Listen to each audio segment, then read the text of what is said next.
किस्सा जो है इसमें हम जा रहे हैं अभी एक साइड जा रहे हैं। इसके एक साइड अभी हम एक रास्ता जो है इसमें से हम एक तरफ निकलेंगे।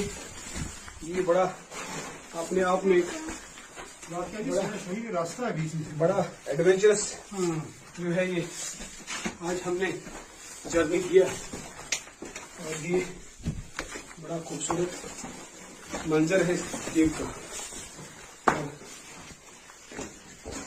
अभी हम इसके कॉर्नर में भी हम एक रास्ते में निकले।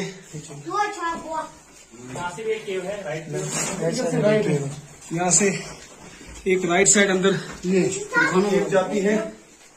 ये केव एक अंदर यहाँ से रास्ता जाता है, ये बिल्कुल आगे से बड़ा डरावना और देर रास्ता है जिसमें जाना बड़ा मुश्किल है।